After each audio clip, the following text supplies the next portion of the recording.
جان صحابہ کرام کے کتب خانہ میں قرآن کے علاوہ کوئی کتاب نہیں تھی، اسی کو لے کر آگے بڑھے اور کامیابی ان کی قدم چومتے ہی چلی، وہ قرآن پاک تھا، جس کے برکت سے بدر کے میدان میں 313 مکہ کی قسمت پلٹ آج ہمارے کروڑوں میں اور دوسری قوم ہم پر سوال ہے۔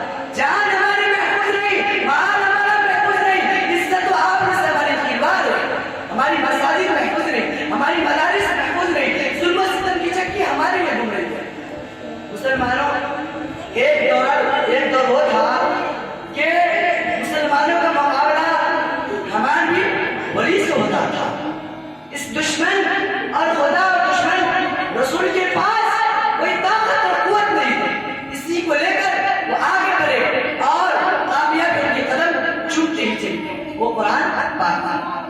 ادھر مقتدر صحابہ کرام کو اطلاع کی کوئی ضرورت نہیں، ان سے مقابلہ کے لیے ہم کافی ہیں۔ سب نے ایک سوال ہو کر یہ کہا کہ ہمیں شوق شہادت ہے، جب شہادت سامنے ہو تو دشمن کی کثرت تعداد سے پرواہ نہیں۔ اسلامی فوج کو مجاہد عالم سب بناتے ہیں اور دوسری طرف 60,000 فوج کا لشکر چلتا ہے، ہمارا بھی بولی آگے بڑھتے ہیں۔ ہم تو سمجھتے تھے مسلمان کو بڑی سمجھدار ہے، لیکن معلوم ہوتا ہے کہ تم احمق ہو، 60,000 سے لڑنے کے لیے 60 آدمی لے کر آئے ہو، جاؤ گھروں پر رحم کھاتے ہیں اور دو ٹوکرے کھجور اور چند لشکر، کیوں اپنی جان کو ظلم کرنے آئے ہو؟ یہاں سے چلے جاؤ۔ دوستو دیگر پر ہاتھ رکھے اور سنے کہ حضرت خالد بن ولید رضی اللہ عنہ واز بن کر آیا ہے یا کمانڈر بن کر آیا ہے؟ تجھے شرم نہیں آتی؟ اپنی بزدلی کو واز سے پتہ کچھ پاتے ہو؟ تم میں لڑنے کی طاقت اور قوت نہیں ہے۔ اسلامی فوج کے مجاہد اعظم اس للکار کو سن کر جوش میں آتا ہے اور فوج کو حکم دیتا ہے کہ پکڑ لو 60 آدمیوں کو،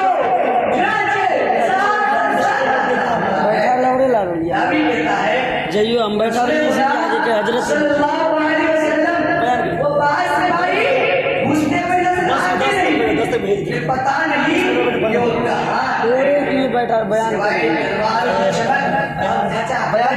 کچھ نظر آتا ہے۔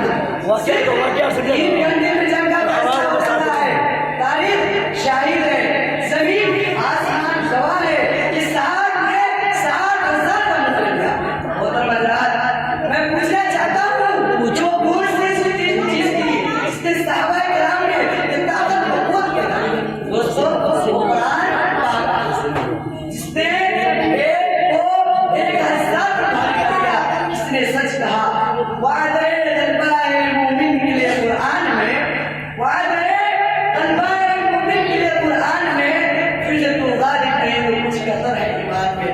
محترم حضرات، اگر ماضی کی طرح حال مستقبل کو روشن بنانا چاہتے ہیں تو قرآن پاک سمجھنا ہونا ہوگا، اسے سینے سے لگانا ہوگا۔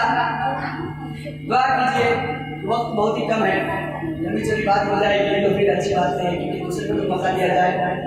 تو اسی چند باتوں پر میں اپنی مختصر سی باتوں کو ختم کرتا ہوں ایک شعر کے ساتھ۔ الہی رحم کر سارے طیب مدینوں پر، الہی رحم کر سارے طیب مدینوں پر، الہی پھول برسا دے پتھروں والوں زمینوں پر، الہی پھول برسا دے پتھروں والوں زمینوں پر، جہالت ہی نے رکھا ہے صداقت کے خلاف کو، جہالت ہی نے رکھا ہے صداقت کے خلاف کو، بیچارے بے انجام ہے معاف کر دے تمہیں کو۔ واہ خدا الحمدللہ رب العالمین۔